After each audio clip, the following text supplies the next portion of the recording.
For anybody who hasn't noticed, I use a PAPR for my welding helmet. It's a positive air pressurized, I don't remember what it stands for. Anyway, basically, it's a welding helmet that sucks in air and blows clean air through the hose here into the top of the helmet and down the face. It's awesome to work with, especially when it's hot out, because it's a nice cool breeze, but it also keeps the air you're breathing clean. I'm guessing it's time to change. I got another filter, so I'm going to pop out all three of them. I've got a sponge type filter here as well, and a spark arrestor, which, as you can see, is it's also picking up plenty of crap. So I'm just going to replace all three of them here real quick before we get moving.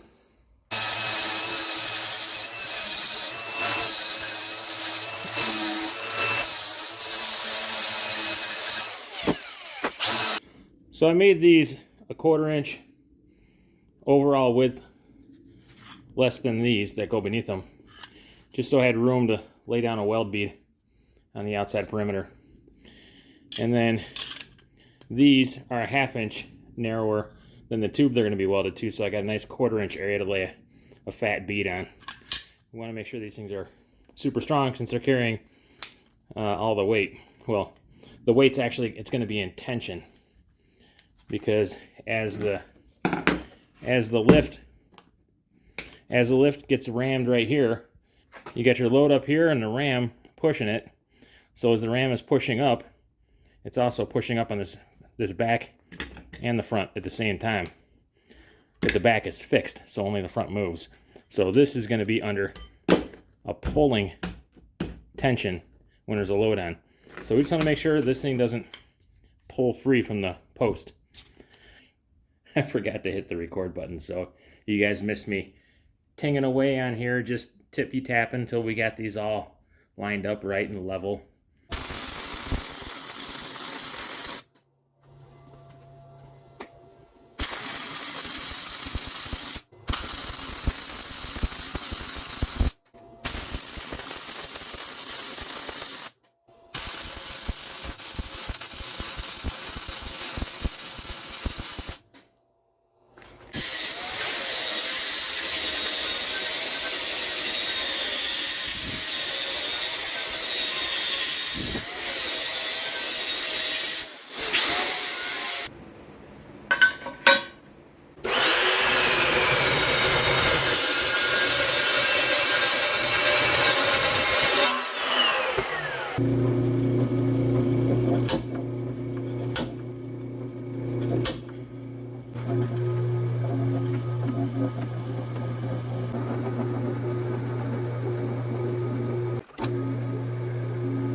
There we go.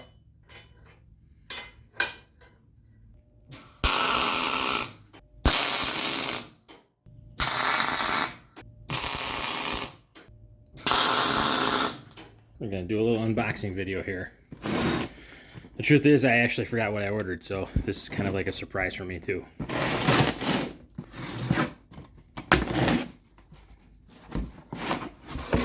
Ah, awesome. Another bottle of Tap Magic. This stuff is the bee's knees. If you're not using this stuff to drill holes or tap threads, I'm telling you, you will not regret it. Tap Magic is awesome. And it smells good. Kind of smells like bubble gum.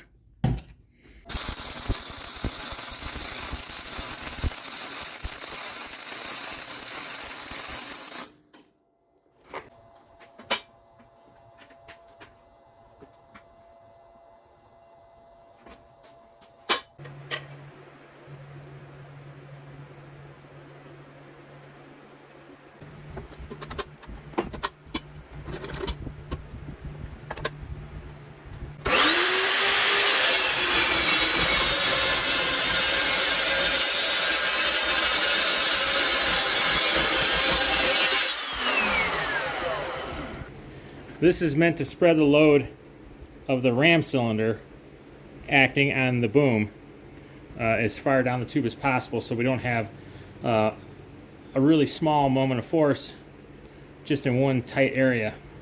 We could, the further we can spread that force out, the further we can spread that load, the more survivable this boom is going to be.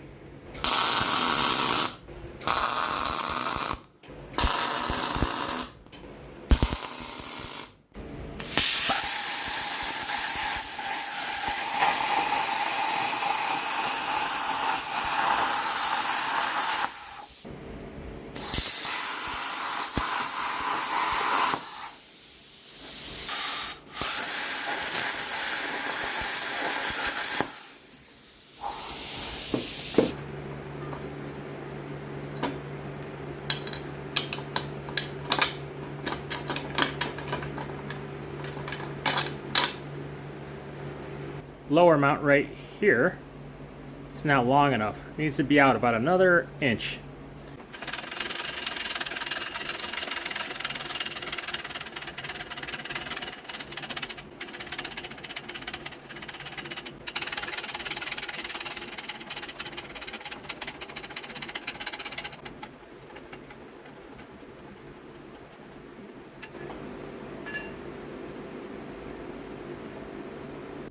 We're going to move it about 1.5 inches, I think, this way, up and to the left.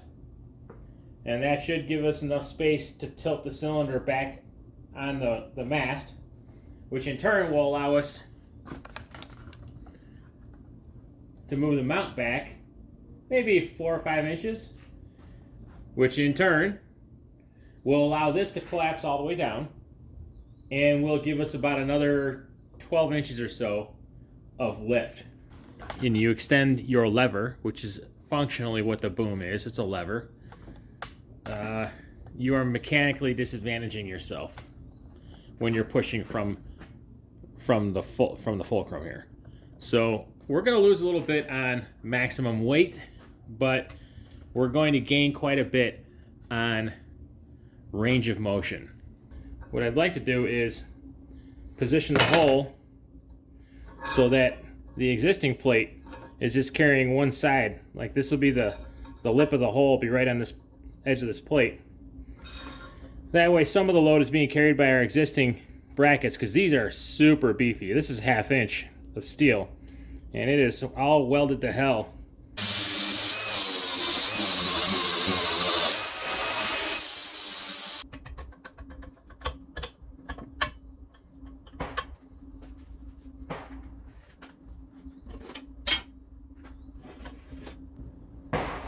Okay, we're going to stand this thing up so we can make sure our plates are aligned. As I can see from here, they're absolutely not aligned.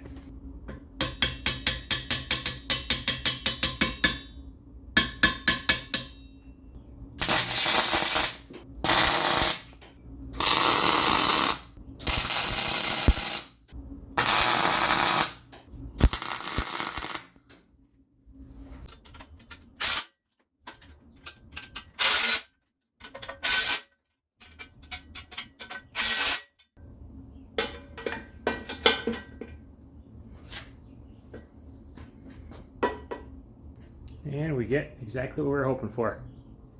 Cylinder tight to the frame. Let's throw the boom on there. See what we're looking at now.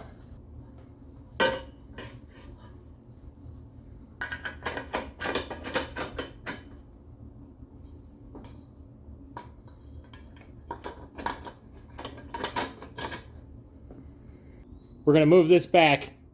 I'd say we'll go back 3 inches to start with.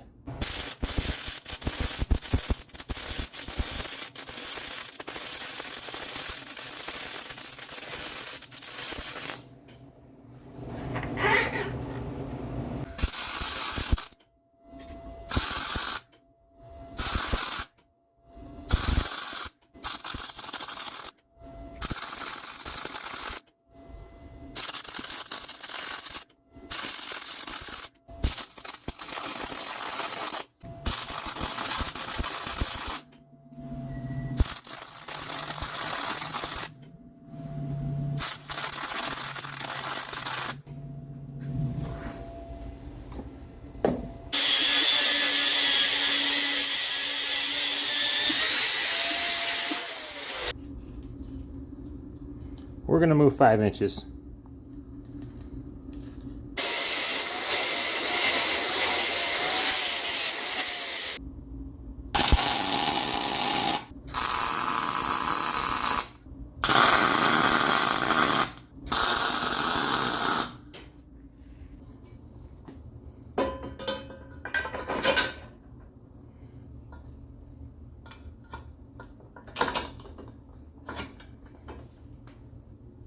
$84.25. 93.5 with the extension.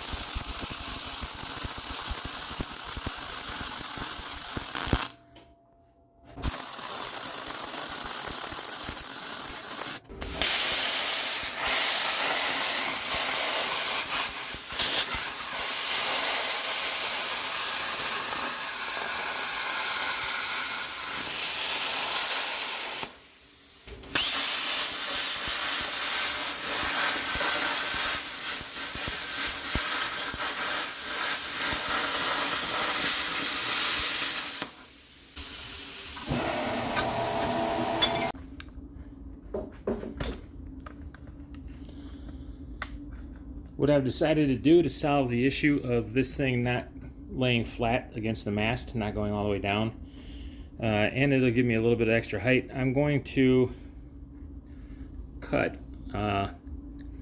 plates for each side of this brace. And those plates are going to basically sit on here like this, and we'll put a new hole here. We're going to make the hole so that it sits, the whole bottom's out against this right here, so basically like this. So when the pin is in here, it's resting against the bottom of this. If that looks good, we'll dry fit it. We'll see what our range of motion looks like with this in here. If it's good, we'll weld it all the way on. If it's not good, we'll blast the tacks off and start over.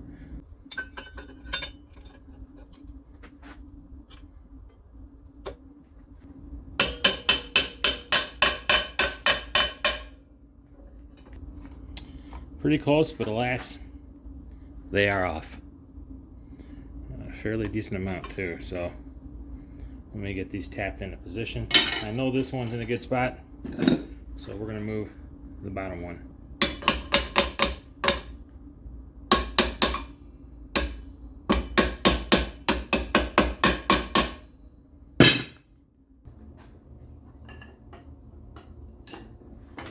That's pretty good. Not going to get much better than that. Rather than just finish welding these up, I don't like how thin these ears are. This is 1/4 inch steel. I got about a 1/4 inch of wall strength here by 1/4 inch on each side. I don't like that.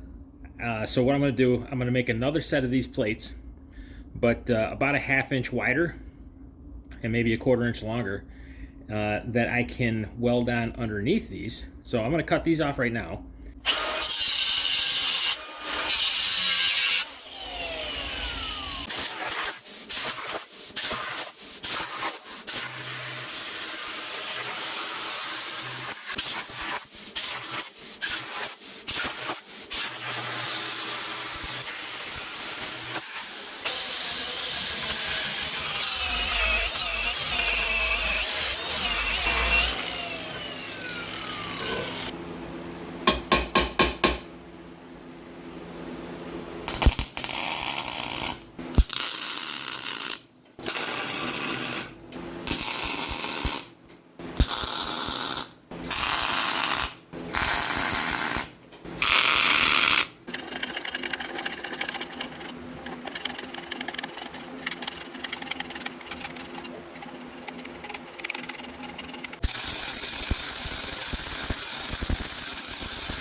Beautiful.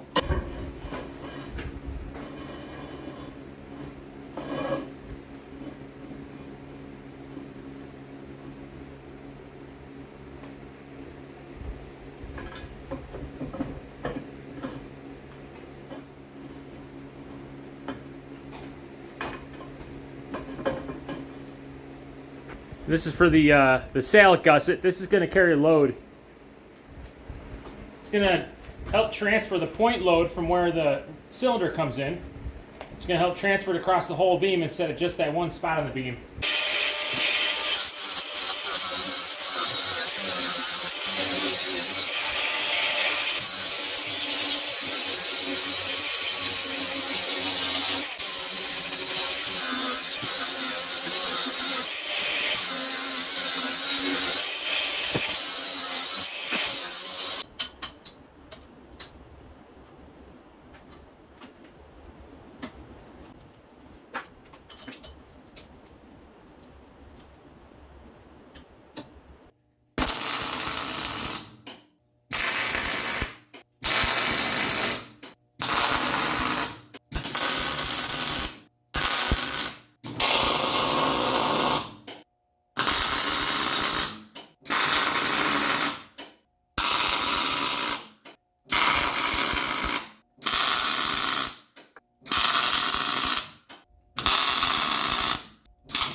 So the main boom arm, without the extension in it, is 65 pounds.